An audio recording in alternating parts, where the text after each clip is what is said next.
So our topic for today is counterintuitive facts of decentralization.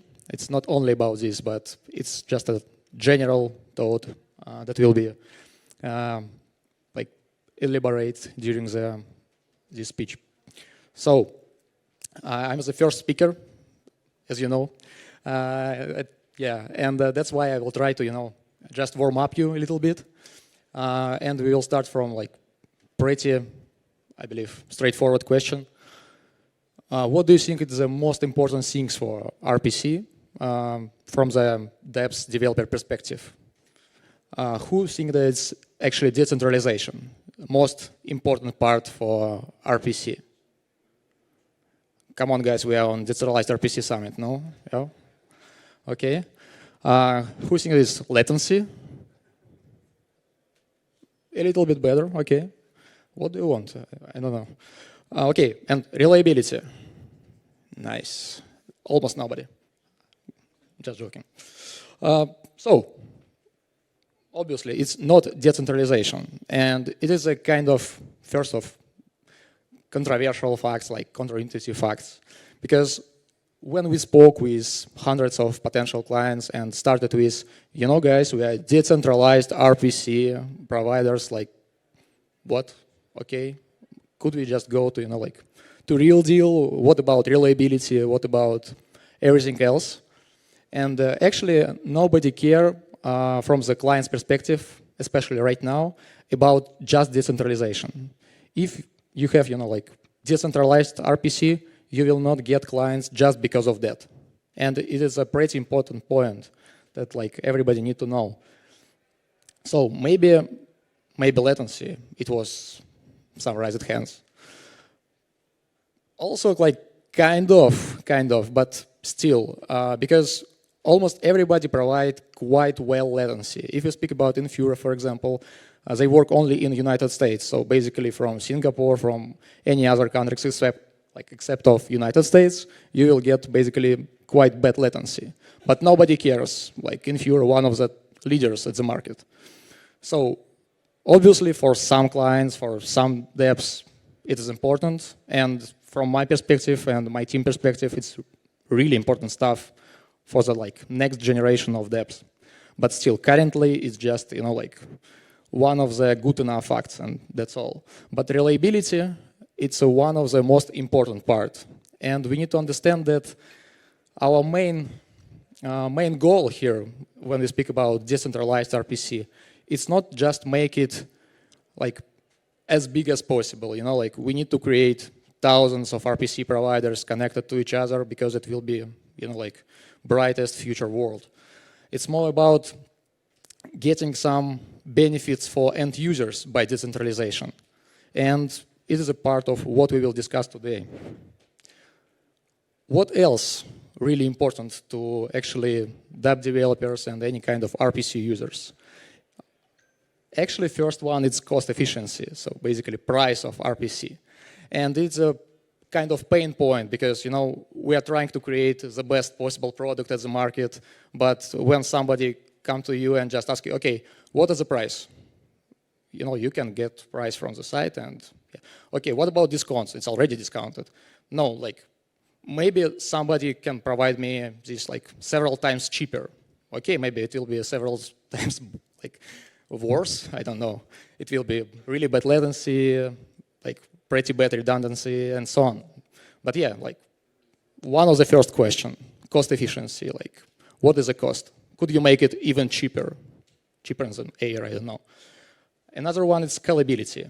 So basically, if it's not just I don't know, startup created yesterday, it's really important to have an ability to scale resources on RPC level just automatically, without any kind of additional negotiations, calls with BD team, and so on.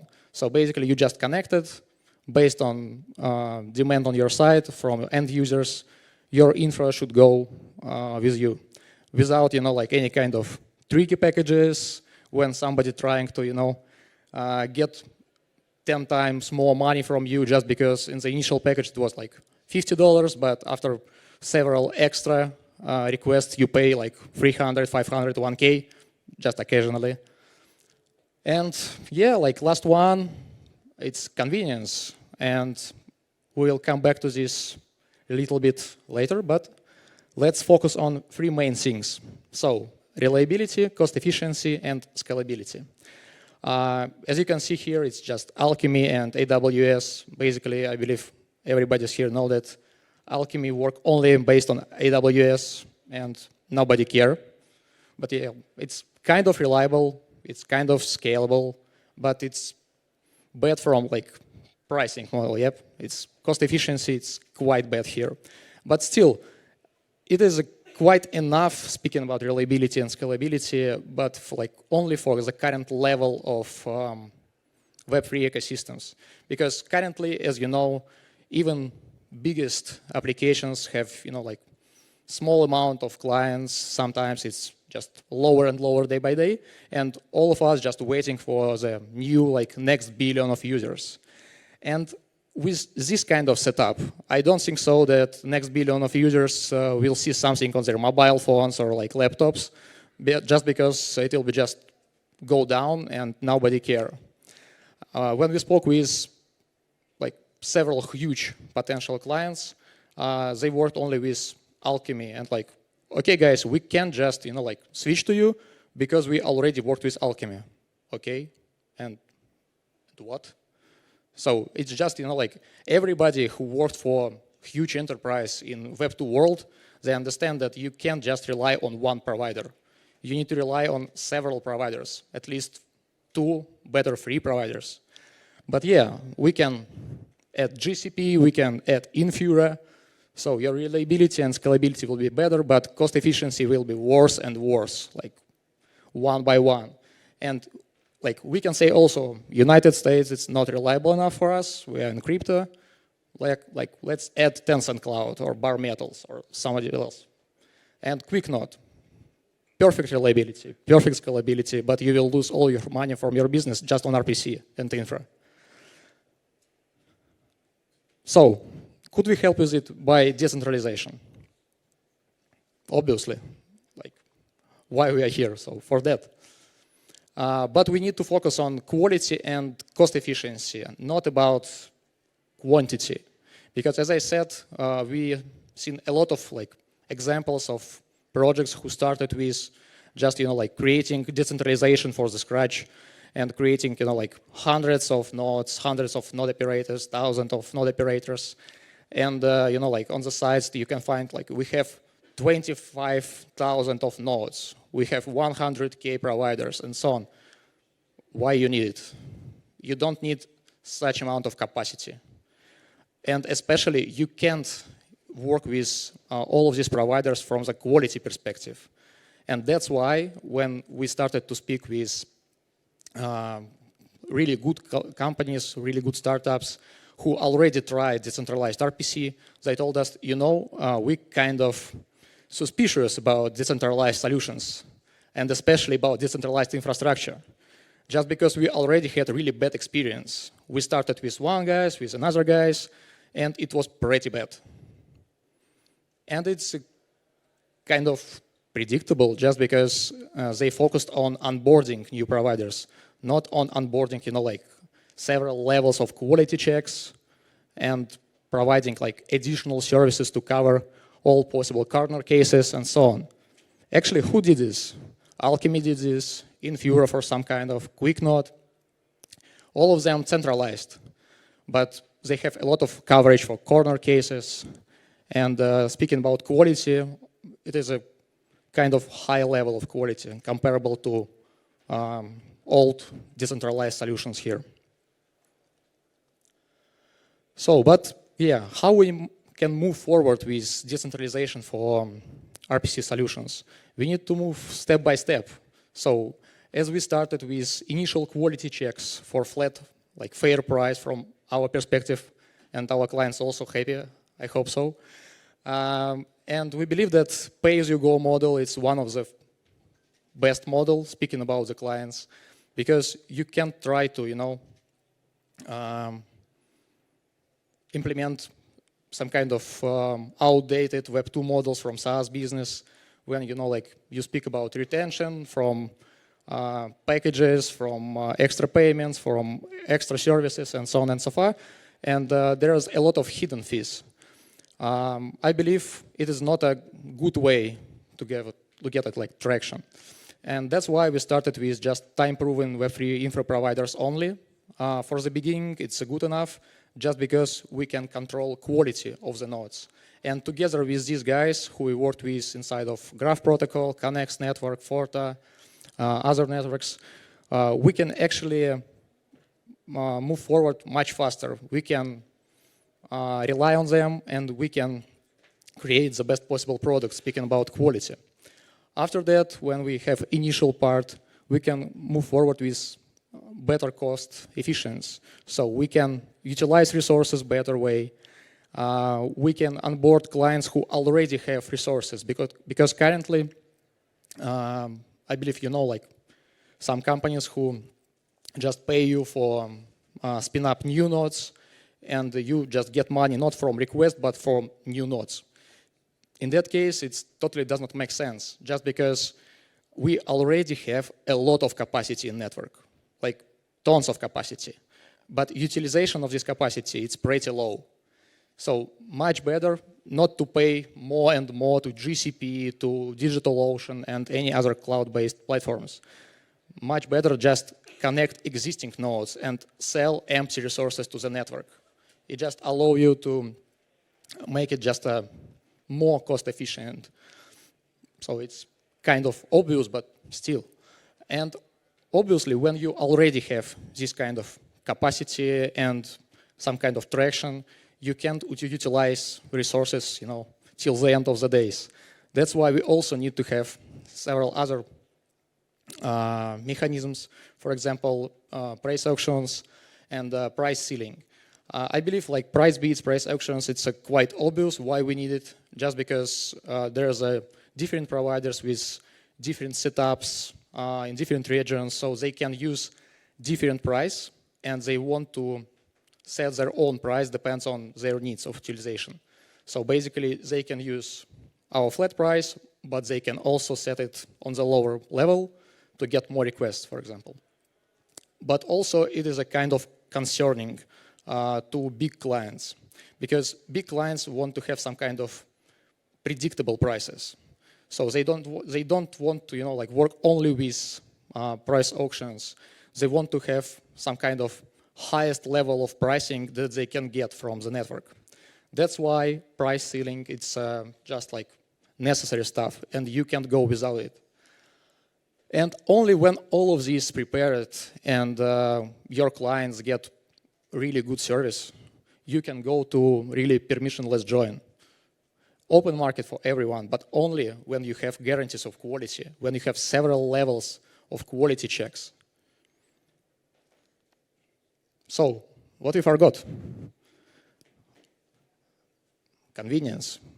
Because a lot of guys right now struggling to find, okay, where's new rollups I can find, and where is, for example, WebSocket support, and so on and so forth. And it's a really like huge problem for many dApps, especially if you create something like chain agnostic or like cross-chain services. You just need to work with different RPC providers. And the worst part here, you need to pay for packages to all of them, just to get some percentage of workload for each network. So your product, your decentralized RPC, obviously should have good UX. All chains in one place, MEF protection, MEV protection, account abstraction, specific data API. And obviously intelligent price optimization, like near real time or something like that. Because in the end, all of these big clients will just push all RPC providers to the lowest price. And that's why just like stickiness of these clients not so good, because they can just go to another provider and get better price, and after that to another one, another one, another one.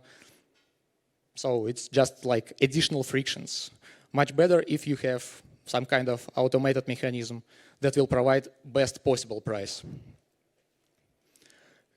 And yeah, it's just like evolutionary. When you started with just free nodes, paid nodes, some kind of advanced settings when you can just choose some particular providers from the pool. But we go to quite obvious stuff. It's when you use paid nodes, especially if you're not, like pretty deep techie, you need to just get what you want. You need highest speed, like best latency. It's what we have already. Optimal solution with, like some kind of balance between price and speed. And for like a lot of devs, actually, they don't need really huge speed. They kind of fine with lowest possible price. It's just, like we are fine if it will be like 5 times cheaper. Why not? So, and we need to get this chance to them. So that's why right now we believe it's a good point of time to move forward with it. So, and obviously, if you create decentralized RPC solution, you need to provide as much transparency as you can. In that case, it's just examples of our interface for providers on the left side, when I believe some of you guys already worked with Graph Protocol and, like GraphScan. It's a kind of similar instrument. You can find like which region, which kind of node, with what kind of competition ratio you have in the network. So it's about opportunities for you. And it should be 100% like transparent. And another example, it's about who actually serves the requests. One of our clients provides this screenshot from the personal account yesterday. And as you can see here, I'm not sure that you can see, there is all of these requests was served by 18 providers. So basically, there is a pretty huge differentiation between all of these providers. And it is really like speaking about decentralization. Yeah, we don't have decentralized gateway, but obviously decentralized pool of providers, it's more than just something. So my main idea here, it's decentralization, like decentralized services should be better by default to get the clients. It's not enough to be just decentralized, because decentralization itself, it's not, like some valuable thing if you will not give any benefits from that to end users. So focus on what actually users want to get, not what you want to give them.